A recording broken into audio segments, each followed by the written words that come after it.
బరాబర్ ముచ్చట్లు.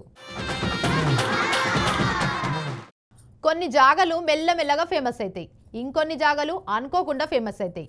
గట్లనే పహల్గామ్ కూడా ఉగ్రదాడి తర్వాత మస్తు ఫేమస్ అయింది.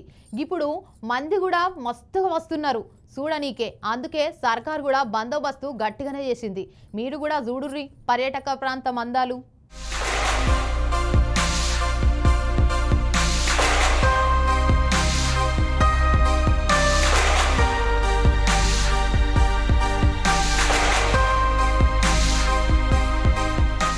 అబ్బా ఎంత మంచిగా ఉన్నది ప్లేసు. ఆహా పచ్చని చెట్లు. అబ్బా నది ఎంత మంచిగా వారుతుంది. మంచు కుంటలకేంచి వస్తున్నట్టున్నది. మనుషులు కూడా ఉన్నారు, మంచిగా తానాలు చేస్తున్నారు, కాలు చేతులు కడుక్కుంటున్నారు. మొత్తం టూరింగ్ ప్లేస్ లెక్క ఉన్నది మొత్తానికి. ఓహో కార్లు కూడా వస్తున్నాయి కదా టూరింగ్ ప్లేస్కి. ఆగో మన జవాన్ అన్నలు కూడా ఉన్నారు సెక్యూరిటీ కోసం. ఆహా చల్లని మంచు కొండలు, మంచి రివర్లు, జవాన్ అన్నల భద్రతా బలగాల మధ్య మంచిగా ఉన్నది. ఇంతకు గీ సోటేదో గుర్తుపట్టిర్రా? అగో మన జవానన్నలు గంతగానం గుంపు కూడి కాపు కాస్తున్నారంటే ఇంకా అర్థం కాలేదా గీ ఏరియా ఏదో? గదేనుల్లా పహల్గాం. గప్పట్ల ఉగ్రవాదులు వచ్చి దొంగతనంగా దాడి చేస్తే మన ఇండియన్ ఆర్మీ పాకిస్తాన్ మీద ప్రతిదాడి చేసి వాళ్ళకు సావంటే ఎట్లుంటుందో చూపించింది కదా, గా ప్లేస్ ఇది. మామూలుగానే ఇది పర్యాటక ప్రాంతం, అంటే టూరిస్టులు ఆలీలు వచ్చి చూసిపోతుంటారు. ఇక ఆపరేషన్ సింధూర్ తర్వాత ఈ ప్లేస్ అయితే ఇంకా జర ఫేమస్ అయిందనే చెప్పుకోవాలి. దాదాపు ఉగ్రదాడి జరిగినాక 2 నెలల తర్వాత మళ్ళీ ఓపెన్ చేసిర్రు ఈ ప్లేస్ని. ఇక సంఘటన వల్ల అయితే చుట్టుపక్కలున్న ప్రాంతాలకు పర్యాటకుల తాకిడైతే గట్టిగానే పెరిగింది.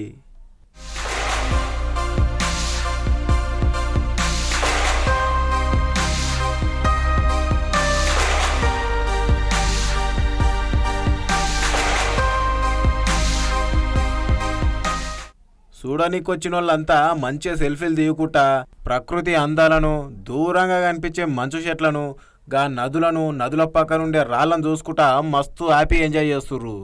ఇక పర్యాటకులు వస్తున్నందుకు ఆడాడ వాహనాల రద్దీ కూడా పెరుగుతుంది. ఇక ఆల్రెడీ ఇంతకుముందు జరిగిన సంఘటన మనసులు ఉన్నది కాబట్టి ఇప్పుడు ఏరియా పేరు వినగానే టూరిస్టులు జర చాలా మందే వస్తారు. గందుకని చెప్పేసి పహల్గాం చుట్టుపక్కల లోయ ప్రాంతాలల్లో ఆడాడ జర భద్రతా దళగాలైతే గట్టిగానే ఏర్పాటు చేసింది సర్కారు. మీరు కూడా పోతే పోయిరారి. ఇప్పుడు ఆర్మీ అన్నోళ్ళు గట్టిగానే కావాలన్నారు కాబట్టి ఏం కాదు. పాకిస్తాన్ ఉగ్రవాదులు ఎవరైనా వస్తే చాలు ఇట్లా ఊది పారేస్తారు మనోళ్ళు.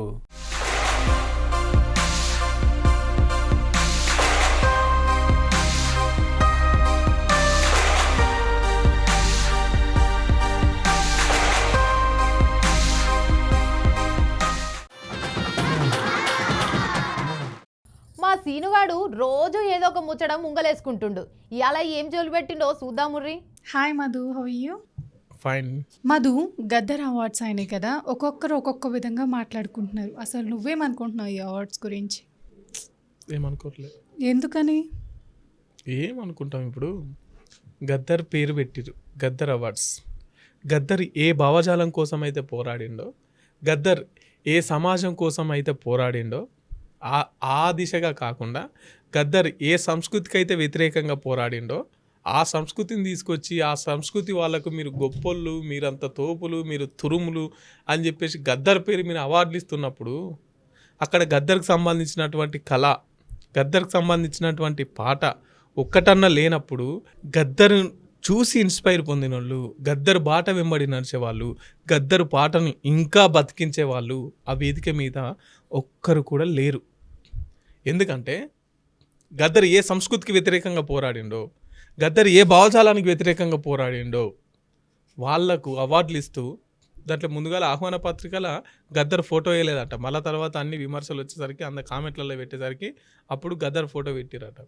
అంటే పేరు గద్దర్ అంతే తప్ప ఆడ గద్దర్ సంస్కృతి కానీ, గద్దర్ యొక్క భావజాలం కానీ, గద్దర్ యొక్క ఎజెండా కానీ, గద్దర్ యొక్క పాట కానీ ఏమీ లేదు. కనీసం గద్దర్ పేరు తీయకుండా ఆ సభ మొత్తం జరుపుకొని ఇంకా దాని మీద సినిమా డైలాగులు దాని ఇప్పుడు ఏ ఒక్కరికైనా, ఏ కవి కానీ, ఏ కళాకారుని కానీ, ఏ పాటకు కానీ ఎవరికైనా కనీసం మన దాంట్లోకి ఎవరికైనా ఇచ్చిర్రా?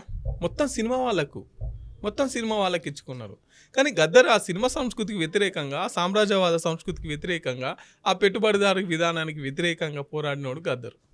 ఇలా గద్దర్ పేరు మీద మీరు అవార్డులు పంచుకొని ఇదేదో గద్దర్ కోసం ఇదంతా చేస్తున్నాం, గద్దర్ భావజాలాన్ని మేము వ్యాప్తి చేస్తున్నాం, గద్దర్ అని చెప్పి మాట్లాడడం అంటే నువ్వు వ్యతిరేకమా ఈ అవార్డ్స్కి వ్యతిరేకం అని కాదు. ఇప్పుడు పేరొకళ్ళు ఊరొకళ్ళు అన్నట్టు అయిందాడ. ఇప్పుడు అసలు ఈ అవార్డ్స్ ఎలా వచ్చాయి మధు? ఇప్పుడు కొన్ని చిత్రాలకు ఉత్తమ నటుడు, మరి అలాగే కదా ఇచ్చారు, ఉత్తమ చిత్రం అన్ని ఇచ్చిరు కదా. పుష్ప సినిమాకు అల్లు అర్జున్కి ఇచ్చిరు కదా ఉత్తమ నటుడు అని చెప్పేసి. ఏంది ఆ పుష్ప సినిమాను చూసి నువ్వేం నేర్చుకున్నావు చెప్పు, నేనేం నేర్చుకున్నావు చెప్పు.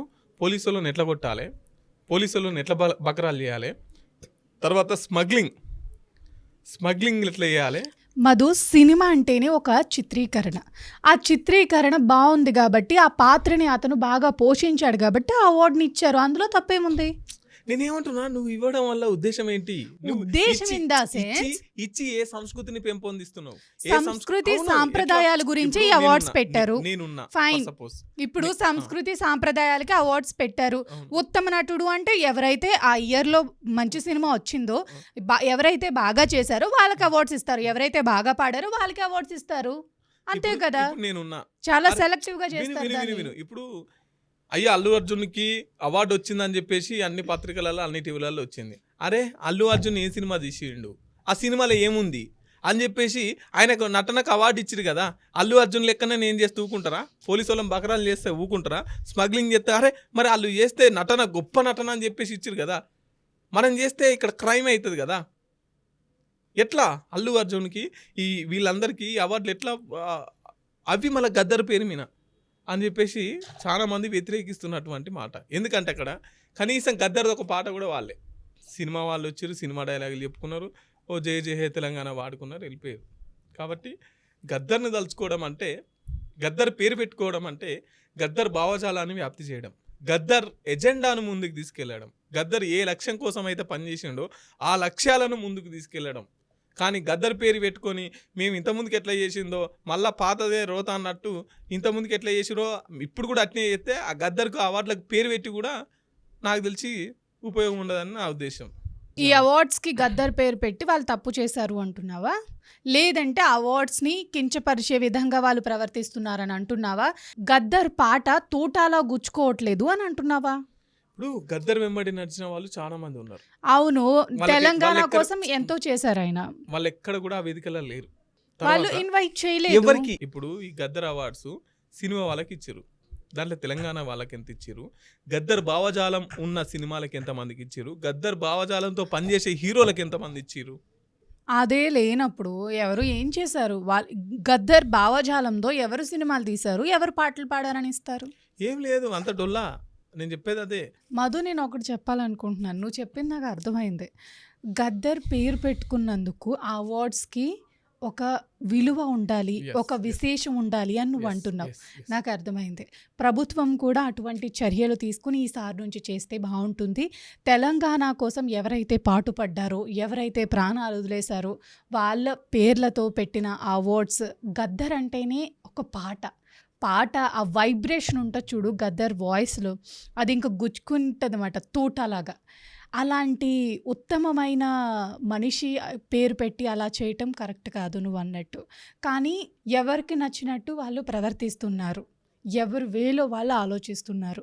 ప్రతి ఒక్కరి నిర్ణయాలు మనం మార్చలేం. కానీ ఈ ఇంటర్వ్యూ ద్వారా గద్దర్ అనే ఒక ఉత్తమమైన మనిషికి విలువ ఇవ్వాలని, ఆ అవార్డ్స్కి ఒక పేరు, ప్రత్యేకతలు ఉన్నాయని తెలియజేస్తున్నందుకు నాకు చాలా సంతోషంగా ఉంది. Thank you Madhu, thank you so much. మీకోసం కొన్ని వైరల్ న్యూస్లు పట్టుకొచ్చిన చూసేయ్రి.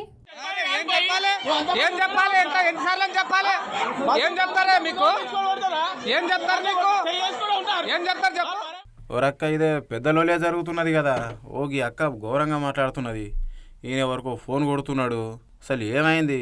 పక్కన చూస్తుంటే బస్సు ఉన్నది కదా, అక్కోళ్ళు అందరు కూడా ఎగురుతున్నారు మాటలతోని. అచ్చా ఇది కొంపదీసి ఫ్రీ బస్ అయింది. అరే లొల్లి చూస్తుంటే ఫ్రీ బస్ లెక్కనే ఉన్నది.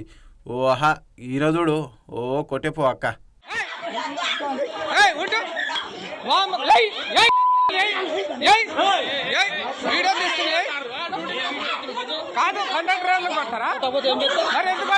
వరే వరే వరే వరే ఏం లొల్లిరా అయ్యా. మొత్తం కండక్టర్ మీద ఇడ్చుకోపడ్డారు కదా. ఇక గీ ఫ్రీ బస్సుల వాళ్ళైతే గిసోట్లు చాలా అవుతున్నాయి ఆడాడ చూస్తూనే ఉన్నాం కదా. జరగాల మాటలు ఏందాం ఏం జరుగుతుందో ఈడ.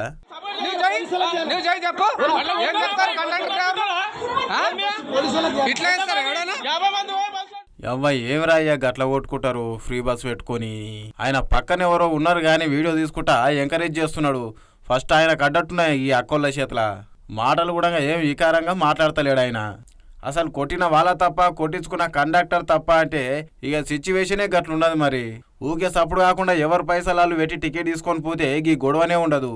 కానీ ఇదంతా ఫ్రీ బస్ మహిమ. కండక్టర్నే కొడతారా అంటే మరి కొట్టరా? తప్పు చేస్తే ఎవరినైనా కొడతారు. కండక్టర్ అయితే ఏమన్నా ప్రభుత్వ ఉద్యోగం అయితే ఏమన్నా తోపా? ఇక మన అమ్మలక్కలు కూడా ఏం తక్కువ కాదు. ఫ్రీ బస్ అని చెప్పేసి గుంపులుగా ఎక్కేసి కండక్టర్ సార్ మీద పడి మస్తు సతాయిస్తారు. పోనీక కూడా జాగిడవరు ఆయనకు అక్కడిక్కడ. ఇక తప్పు ఒక్కరిదని చెప్పలేం కానీ గీ పథకం ఎవరైతే పెట్టిర్రో గాలే దీనికి కారకులు అవుతారని చెప్పేసి జనాలు బగ్గా మాట్లాడుకుంటున్నారు.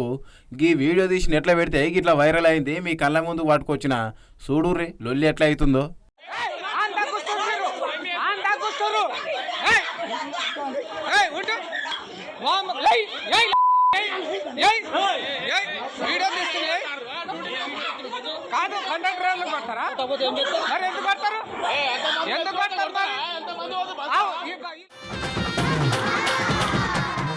ఇక గివ్ అన్నట్టు ఇయాలటి ముచ్చట్లు రేపటి బరాబర్ ముచ్చట్లలా మళ్ళా కలుద్దాం. అప్పటిదాకా చూస్తూనే ఉండండి బీఆర్కే న్యూస్ తెలుగుడి సత్తా. మళ్ళా రేపత్తా.